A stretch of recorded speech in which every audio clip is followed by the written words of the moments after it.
Assalamu alaikum and good morning students. I am Miss Nimra, your Islamiyat teacher.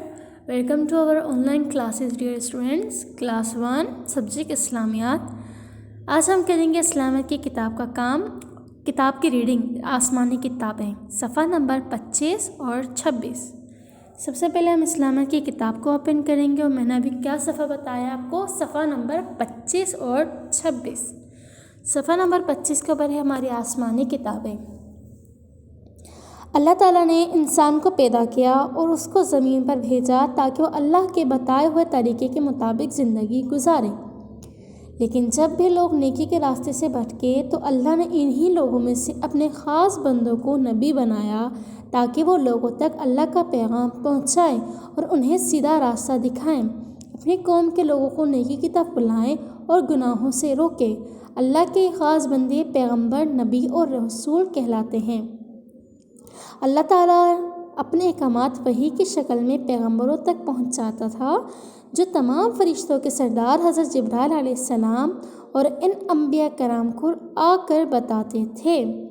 सफ़ा number 25 को हमने पढ़ लिया है। अब हम आएंगे सफ़ा नंबर 26 पर। सफ़ा नंबर 26 के ऊपर हम आएंगे। अभी हमने सफ़ा नंबर 25 पढ़ा है। सफ़ा नंबर 26 मुख्तलिफ़ नबियों पर वही के नाजिल होने का तरीका मुख्तलिफ रहा है। अल्लाह ताला ने 4 आसमानी किताबें नाजिल की जिनके नाम ये हैं, तौरेत, ज़बूर, इंजील और कुरान पाक। कुरान करीम हज़रत मोहम्मद सल्लल्लाहु अलैहि वसल्लम पर नाजिल हुआ जिसकी आयत हज़रत जिब्राइल अलैहिस्सलाम आकर हमारे नबी सल्लल्लाहु अलैहि वसल्लम को सुनाते थे और नबी करीम सल्लल्लाहु अलैहि वसल्लम वो आयत सहाबा कराम रज़ियल्लाहु ताला अन्हुम को सुनाकर याद करवा दिया करते थे। आसमानी किताबें जिन अंबिया कराम अलैहिस्सलाम पर नाजिल हुई उनके नाम ये हैं, तौरेत हज़रत मूसा अलैहिस्सलाम पर, ज़बूर हज़रत दाऊद अलैहिस्सलाम पर, इंजील हज़रत ईसा अलैहिस्सलाम पर, कुरान मजीद हज़रत मोहम्मद सल्लल्लाहु अलैहि वसल्लम पर। मुसलमान होने की हैसियत से हम तमाम आसमानी किताबों पर ईमान रखते हैं, लेकिन हमारी हिदायत के लिए अल्लाह की आखिरी किताब कुरान पाक है जो आखिरी नबी सल्लल्लाहु अलैहि वसल्लम पर नाजिल हुई और ये तमाम कायनात के लिए रहमत और भलाई की किताब है। कुरान मजीद का ये भी मोजज़ा है कि लोग इसे ज़बानी याद करते हैं।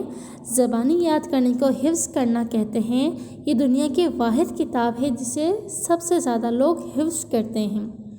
यहाँ पर हमारी किताब की रीडिंग हो गई है, सबक नंबर 7 आसमानी किताबों की। नेक्स्ट वीडियो के अंदर हम क्या करेंगे, इस कॉपी का काम करेंगे, देन बुक वर्क का काम स्टार्ट करेंगे। अभी मैंने आपको रीडिंग करके सुनाई है, आप इसको अच्छी तरीके से ज़हन नशीन कर लीजिएगा और इसको याद कर लीजिएगा। इंशाल्लाह मैं आपसे क्लास के अंदर सुनूंगी। तब तक के लिए अपना बहुत सारा ख्याल रखिएगा। अल्लाह हाफिज़।